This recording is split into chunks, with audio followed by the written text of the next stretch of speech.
రెండో కొరింథీయులకు 2వ అధ్యాయము. మరియు నేను దుఃఖముతో మీ యొద్దకు తిరిగి రానని నా మట్టుకు నేను నిశ్చయించుకొంటిని. నేను మిమ్మును దుఃఖపరచున్నెడల నా చేత దుఃఖపరచబడిన వాడు తప్ప మరి ఎవడును సంతోషపరచును.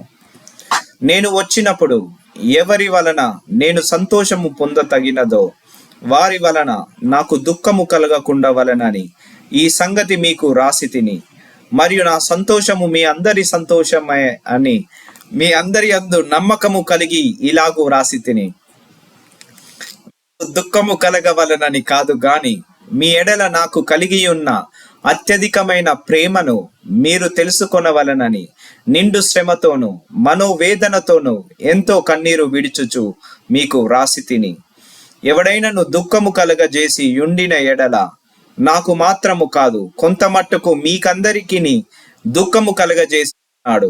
నేను విశేష భారము వాని మీద మోపగోరక ఈ మాట చెప్పుచున్నాను. అట్టివానికి మీలో ఎక్కువ మంది వలన కలిగిన ఈ శిక్షయే చాలును.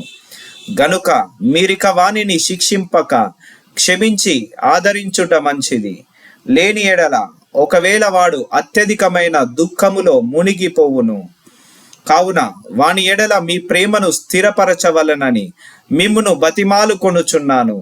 మీరన్ని విషయముల యందు విధేయులై ఉన్నారేమో అని మీ యోగ్యత తెలుసుకొనుటకే గదా పూర్వము వ్రాసి తిని.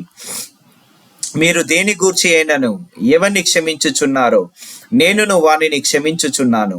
నేనేమైనను క్షమించి ఉంటే సాతాను మనలను మోసపరచకుండునట్లు మీ నిమిత్తము క్రీస్తు సముఖమునందు క్షమించి ఉన్నాను.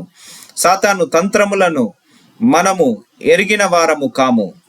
క్రీస్తు సువార్త ప్రకటించుటకు నేను త్రోయకు వచ్చినప్పుడు ప్రభువునందు నాకు మంచి సమయము ప్రాప్తించి ఉండగా సహోదరుడైన తీతు నాకు కనబడినందున నా మనస్సులో నెమ్మది లేక వారి యొద్ద సెలవు తీసుకొని అక్కడ నుండి మాసిదోనియాకు బయలుదేరి తిని, మా ద్వారా ప్రతి స్థలమందును క్రీస్తును గూర్చిన జ్ఞానము యొక్క సువాసనను కనుపరచుచు ఆయన యందు మమ్మును ఎల్లప్పుడూ విజయోత్సవముతో ఊరేగించుచున్న దేవునికి స్తోత్రము.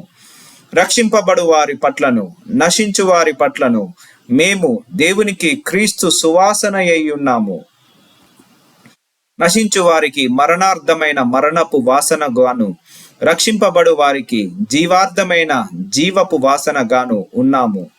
కావున ఇట్టి సంగతులకు చాలిన వాడెవడు? మేము దేవుని వాక్యమును కలిపి చెరిపెడు అనేకుల వలె ఉండక నిష్కాపట్యము గల వారమును దేవుని వలన నియమింపబడిన వారమునై ఉండి క్రీస్తునందు దేవుని ఎదుట బోధించుచున్నాము.